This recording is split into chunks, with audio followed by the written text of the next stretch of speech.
warahmatullahi wabarakatuh. Perkenalkan, saya Desi Aprilia, NIM 1810201129. Di sini saya akan melakukan evaluasi pemberian sitostastika. Sitostastika adalah obat anti kanker. Karena obat ini sangat keras dan efeknya juga sangat berbahaya. Pemberiannya harus sangat hati-hati dan memerlukan perlakuan dan kecermatan khusus. Istilah lainnya adalah kemoterapi. Pertanyaan yang kedua yaitu komponen SOP perawat sitostastika. Persiapan pemberian sitostastika.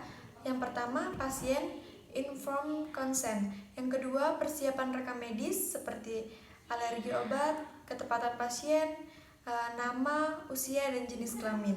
Cek tanda-tanda vital, persiapan lingkungan. Yang ketiga yaitu administrasi, prosedur pemberian dan laboratorium. Yang keempat yaitu obat dan alat. Yang pertama, obat disiapkan di ruangan tersendiri. Meja dialasi dengan bahan kedap air dan dilapisi kertas penghisap air. Obat yang digunakan obat-obatan emergensi seperti oksigen, epinefrin, diphenhydramine atau antihitamin yang sama, aminopilin, kortikosteroid, dan vasopressors. Intravena kateter yang cocok, spuit dengan cairan yang digunakan, alat pelindung seperti sarung tangan, skort, kacamata, masker, dan baju khusus. Yang kelima yaitu perawat, sudah mengetahui prosedur dan telah tersertifikasi, harus bergantian, tidak terus-menerus. Yang keenam yaitu pelaksanaan, cuci tangan dan pakai handgun steril, cek pasien, menyampaikan tujuan, pilih area penusukan yang tepat, lakukan dengan teknik aseptik, hindari kebocoran sarung tangan, pakai pelindung, usahakan jangan ada obat yang tercecer, wajah jangan terlalu dekat dengan obat waktu pembukaan, buka label pada spuit. Kalau ada obat yang tercecer, segera dibersihkan dengan kertas penghisap, masukkan obat kemoterapi, dan monitor pasien. Hal-hal penting yang perlu diperhatikan. Yang pertama yaitu ditempatkan di ruang isolasi.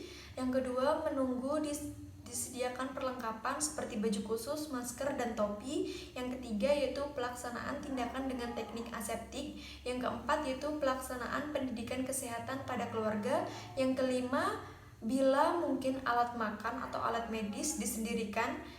Pertanyaan yang ketiga yaitu jenis obat dengan efek sampingnya disertai penanganan efek samping pengobatan sitostastika. Pengobatan sitostastika mempunyai efek samping yang merugikan dari yang ringan sampai yang berat. Berikut ini adalah efek samping dari berbagai jenis obat sitostastika. Yang pertama, vincristin atau VCR. Efek samping yang dapat ditimbulkan adalah konstipasi, krampi abdominal, pain, paralitis ileus, gangguan sensori, paralisis cranial nervous, stomatitis, alopecia, inappropriate ADH syndrome, kelemahan otot dan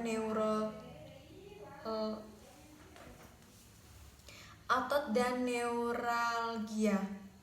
Yang kedua yaitu dexamethasone atau dex. Efek sampingnya yaitu yang dapat ditimbulkan adalah meningkatkan glukokortikoid, menurunkan mineralokortikoid, mempengaruhi protein, karbohidrat, metabolisme lemak dengan meningkatkan gluconeogenesis dan katabolik protein, inhibisi hipotalamus pituitari, adrenal aksis, imunosupresan, adipositas, osteoporosis, Cushing syndrome, hipertensi, hiperglikemi, pseudotumor cerebri, dan miopati. Yang ketiga yaitu asparaginase atau LAS. Efek sampingnya yang dapat ditimbulkan adalah reaksi alergi, panas, menggigil, nausea, vomitus, koagulopati. Gangguan fungsi liver, non-ketoid, hipoglikemi, dan pankreatitis.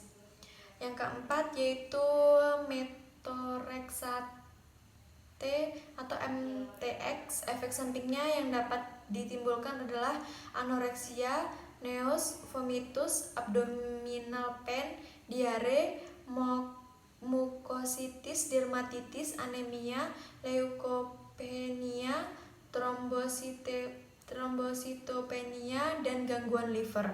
Yang kelima yaitu daunorubicin. Efek sampingnya yang dapat ditimbulkan adalah myelosupresis, nausea, vomitus, sitomatitis, diare, abnormalitas kulit yang seperti kemerahan, hiperpigmentasi kuku dan kulit, alopecia. Yang keenam yaitu sigmecoptopurin atau SIG-MP. Efek samping yang dapat ditimbulkan antara lain gangguan fungsi hati, leukopenia, trombositopenia, anoreksia, nausea, vomitus, stomatitis, dan imunosupresif. Penanganan efek samping obat sitostastika yang pertama, ekstravasasi adalah bocornya obat melalui vena menuju organ sekitar. Cara penanganannya yaitu hentikan injeksi segera, biarkan jarum pada tempatnya, dan menarik obat melalui jarum tersebut. Yang kedua, tromboflebitis. Efek samping ini dapat dihindari dengan menusukkan jarum pada vena yang besar dan menghindari infus yang panjang agar tidak terjadi peradangan pada vena. Yang ketiga yaitu reaksi alergi. Efek samping ini dapat dihindari dengan pemberian hidrokortison dan juga antagonis histamin atau CTM. Yang kelima, reaksi alergi. Efek samping ini dapat dihindari dengan memberikan hidrokortison dan juga antagonis histamin atau CTM. Mual dan muntah. Efek samping ini dapat dihindari dengan memberikan porsi makan yang kecil namun sering. Edukasi pada keluarga dalam sitostastika anak. Yang pertama, jelaskan efek samping obat seperti mual muntah, konstipasi, diare, dan lain-lain.